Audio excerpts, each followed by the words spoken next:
Hey, it's Drybear. Dungeonborne is exiting its final playtest state in the next couple days, and they are essentially a competitor to the Dark and Darker game, a fantasy dungeon-driven extraction game, a loot-based game. So, if you haven't checked out Dungeonborne yet, today I'm going to walk you through everything that you need to know to get started in the game, or if you're a Dark and Darker fan and you just want to know what's different. So, Dungeonborne is an extraction loot game. You will dive into a dungeon, and you are almost playing like a true D&D experience. You're exploring the dungeon, running into monsters, taking loot, and then you have to find a portal in order to exit the dungeon and take it back. Once you take loot out from an extraction, you will have the ability to store it in a stash. You can work with vendors that allow you to buy and sell gear to make your character stronger. You can go to an alchemist to craft things like refinery materials, items, things like that, and consumables to keep you alive during the run. And of course, you have crafting for advanced weaponry and armor and other things like that to make you stronger and stronger.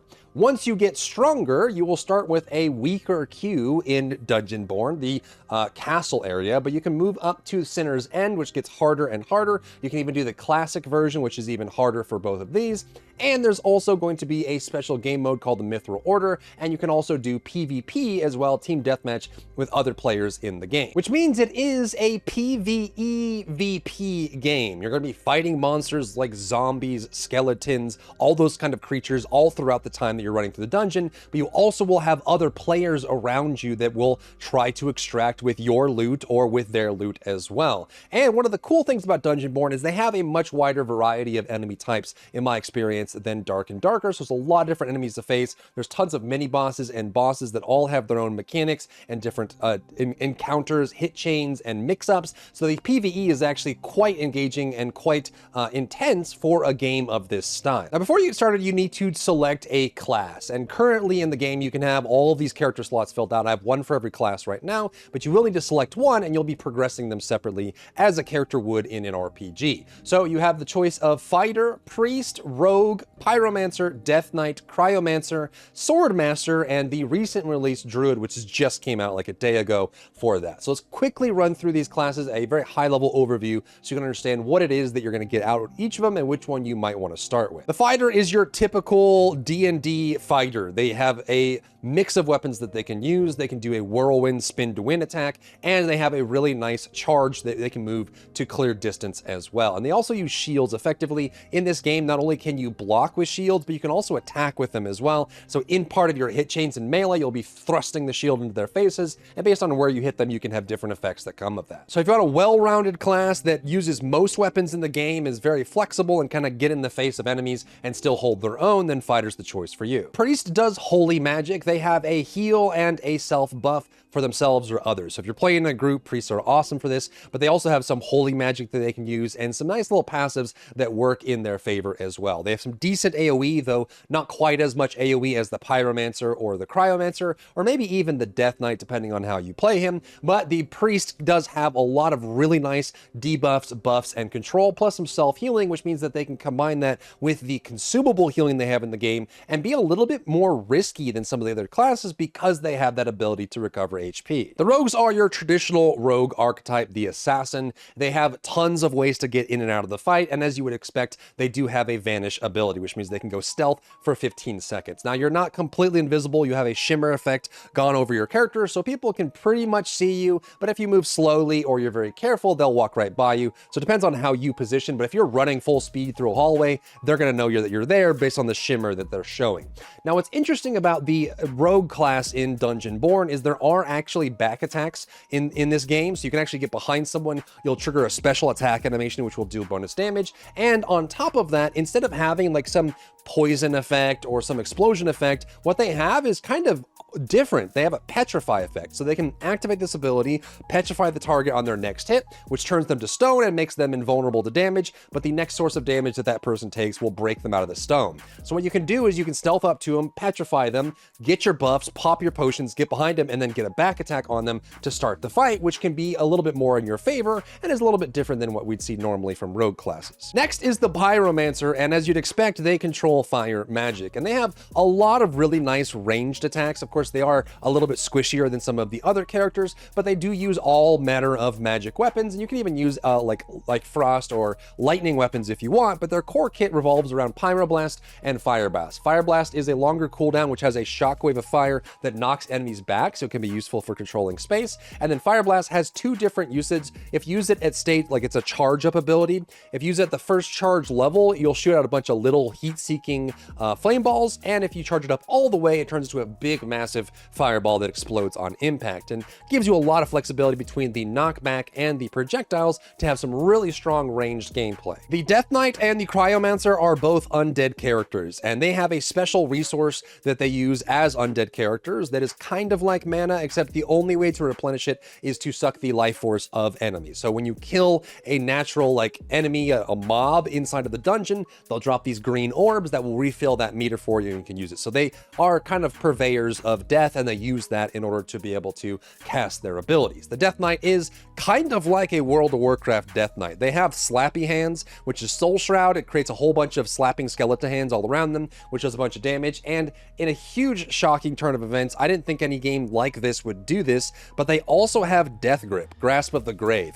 You'll shoot out a projectile. If it lands on a target, you will grab them, stun them, and yoink them towards you. It works on NPCs. It works on players. You can grab players that are up above on a balcony and cause them to fall. You can pull them into enemies and cause them to aggro, or you can get them in melee range and attack them. It works really well. I haven't had very many bugs with it, but the idea of being able to displace an enemy from range as a melee character in a game like this is pretty out there. Next is the Cryomancer, and they're kind of like the opposite of the Pyromancer. They focus on frost magic. They have a giant frost storm that they can create and reposition. It takes a minute to build up before it explodes and does ice damage, but they can actually pop the ice storm and then go into their ice block, their frost barrier. So they become immune to damage in their ice block. I actually love the Cryomancer because you can immune some hits and then cancel the ice block to get out of it, or you can pop the frost storm down, or if there's enemies coming, you can like bait an enemy. A player comes in, they aggro a boss or something, and you frost block, and then they are forced to contend with the boss while you sit there and regenerate HP, which is kind of cool. Next is another unique class, the Swordmaster, and they are a dual-wielding sword character. However,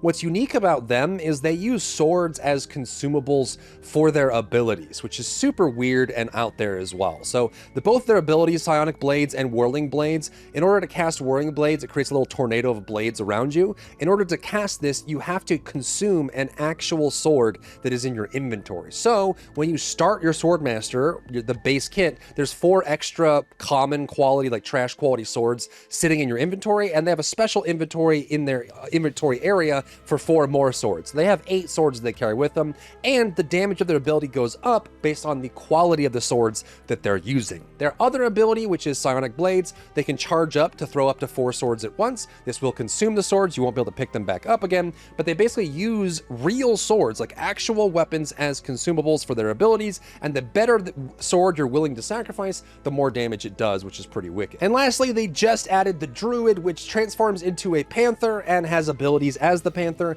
and can also summon a rooted tree in an area, which deals damage. When the tree hits a target, the Druid will get a little bit of shielding, which means the Druid can pop the tree on the ground, turn into a panther, and start brawling someone, and then pop back out and have extra abilities there. The panther is a little bit faster than most mobs and most players, which means you can position around, so you have that flexibility there. And the last thing I'll leave you with is the passive skill system for Dungeonborne, which is also quite different than many games. You see all these passives down here. The reason I didn't cover these initially is because the system's a little bit different. So you have all these extra passives that you can unlock, and it is possible for all of these classes to have all of their passives active simultaneously if your gear is good enough. So the way this works is you'll go into your character, and these passives activate when they have a specific stat requirement met. So you'll go down here to your character on your character screen, go down to strength, and you can see that if I have 54 strength, I activate one of my passives. Same thing goes for dexterity. There's one inside of stamina, there's one inside intelligence, there's one inside of will, and then there's none for faith.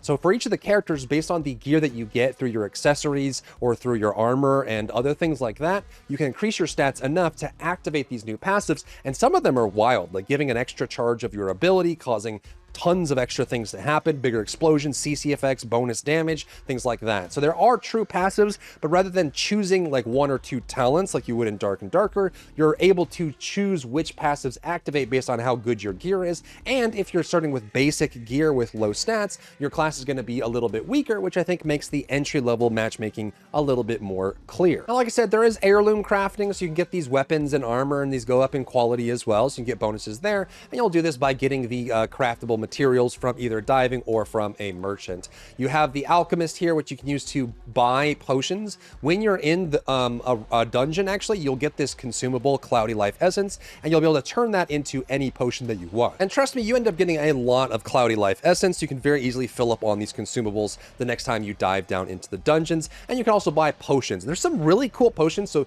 these potions here, I actually enjoy some of the unique potions they have in the game. They have like an AoE thunder, AoE fire. They have one that creates a stone wall. So if you're up against a ranged character, or you want to avoid a fighter getting up close to you, you can throw a stone shaping flask, which creates a wall in front of you so that you can block the enemy. You can do smoke screens, like actual smoke bombs to block the area. And there's even potions that turn you into a mimic. So you can turn yourself into a chest and then stand still. Enemies will come over and think that, you know, other players will think that you're a chest, try to open you, and you can jump out and attack them. So there's a lot of fun, goofy things that you can do in this game that feel really nice. Then, of course, if you have extra gold to spare, you can actually use it here at the merchant to pick up some more gear, or you can go over to the trade area and look for all kinds of good gear as well and buy it off from other players on top of that. On top of that, you have quests that you can complete, daily, weekly, seasonal quests that you complete. I recommend doing these because they give you a whole bunch of consumables and gold. And what's great about this is your gold is actually shared between all classes and all characters, and it just sits in the top right corner. It's a global value. You don't have to pass gold coins between you and other characters either. It's just a flat currency that you accrue by playing the game. Now let's jump into the actual gameplay. So we've loaded into a match here in the area, and if you haven't played an extraction game like this, you'll basically have this area to explore, look for loot, and fight enemies. What's cool about this game is we actually get a full-blown map. If you press M on PC, you'll get a full map, and there's actual icons as well. There are built-in exits into each map, so you'll see these blue portals here on the map. These are fixed locations that will pop at some point in order to get out, but those aren't the only locations. There will be random portals that appear throughout the game as it gets later and later that you'll be able to extract from as well. And you'll also see these icons. All of these are bosses and mini bosses. So there's like an ogre, there's an executioner with a giant axe, there's a werewolf. These are bosses that will give you above average loot, but they do have special mechanics. They are quite strong, and you will have to take a little bit of time to kill them. And you have to be careful because when you're fighting them and someone else shows up, you're gonna have to deal with that as well. A cool thing about Dungeonborne is the way they do their weapons. All of their weapons are quite different and have different effects as well. So your weapons, we'll start with a staff here because I'm on my Cryomancer. You'll have the left click for your basic attack, which has a hit chain. You can do this while moving. However, there is also going to be a charge attack for each weapon, and especially the magical weapons will have different effects for that. So if I hold my left click for the charge attack, you can see that the lightning staff summons a lightning storm. This can damage you if you step into it, so you'll actually take a little bit of damage from that on that there. And keep in mind that all enemies have friendly fire as well, so you'll have that there. So if we do 2 of these thunderstorms, you'll see in the bottom middle, you see the 2 bars above my staff. Those are actually casts of that Thunderstrike. It doesn't cost me mana. It doesn't cost me any resource. It's just going to be a separate resource bar on the weapon itself that you can use repeatedly. And for the staff weapons, you can't block with them, but if you hold block, right click, you'll start recharging that resource. So if you want to, you can play with thunderstorms. You fill it up. You can see when the bar gets halfway and fills a bar, I can then cast the thunderstorm again, and I can start charging up again as well. So your 3 primary uses for weapons is going to be your left click, hold left click for the charge attack, and then the right click, which changes based on the weapon. Some weapons have some cool buffs as well. Speaking of which, for casters, they can also use an orb in the offhand, which is going to be kind of like a caster weapon that gives damage. It's like a focus. When you hold right click with it, it does function as a magical shield. It's not quite as good as a true shield, but it will give you some block values, and these are directional as well, so you'll have that extra there. But what's cool about it is if you're playing a caster class and you also have an orb in your hand, you can actually change some weapons into magical weapons. So if I left click with this regular sword, you can see that it is just a sword. I do a 3-hit chain combo. However, if I do my charge attack with this sword, I can fling an ice projectile that will deal damage. However, Because I'm a magical character and I'm using a magical class, you can see that once I shoot out that ice blast, now my sword is ice enchanted. So I can throw this out at an enemy, hit them, and when I hit them, I'll do extra ice damage as part of that combo, which gives you a little bit more flexibility to play as that magical class. Or you can switch over to your thunder here, try to do some extra damage through the thunderstorm as it comes in, you know, that kind of thing, and fight enemies in that way. But it makes it feel very thematic based on how you want to play the game. And just to reiterate that, if I take the crystal orb out of my offhand and I just use it like a normal sword, you'll see it's the same animation, it just doesn't generate an ice attack that comes out and enchants the weapon. It's just a normal charge attack for that. And for any weapons that are pure melee, you'll have the same amount. You'll be able to block with them, which is minor blocking. You'll be able to do regular attacks and a charge attack in order to do damage that way. When it comes to consumables, it's a little bit cleaner than Dark and Darker. There are 3 consumable slots and they are a fixed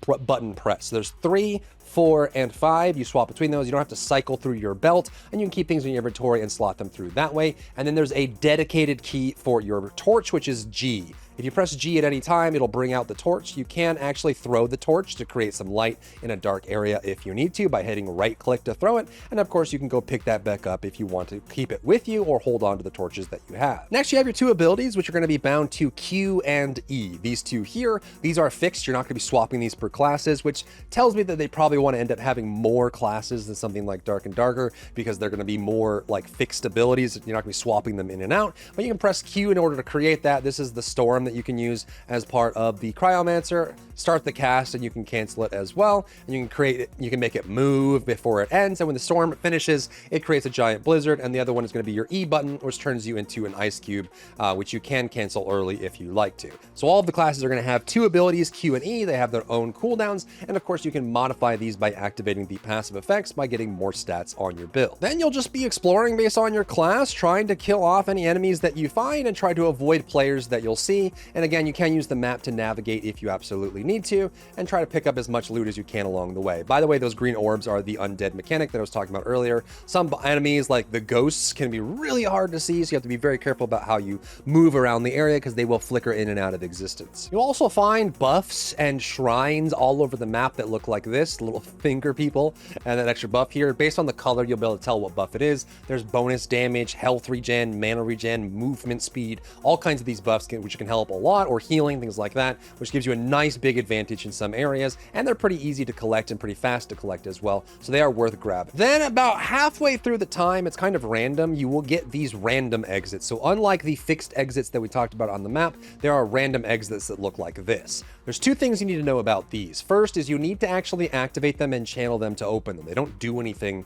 until you actually activate. And the second is when you activate them, it'll pulse out and warn other people nearby that you're trying to leave without their permission, which looks like this. If I start the portal, you see how it pulses sonar around my character? Other players will see this, which means that they'll know that you're escaping in that area and they'll come looking for you. There is a special item that you can get, which is a portal scroll. If you have one of these on hand, you'll be able to open a portal without having to worry about that happening. But if you don't, it will flicker and people will know where you are. Then close to the end of the round, depending on how long it's been in the map you're on, you will get effects like the blood moon, where enemies will get more aggressive. Sometimes new enemies will spawn, and it will have a closing battle royale effect, which will force you out of the game as early as possible. So you kind of want to get out before the blood moon starts. And as soon as you see the blood moon, the map goes red and you get the warning at the top of the screen. That's your signal to get out of that map soon, because otherwise you will either die to enemies or you will just be completely killed by the fog that comes through. Then once you're out, you just want to check your quests, accept whatever else you win from that, sell to the merchant. What's great about this is that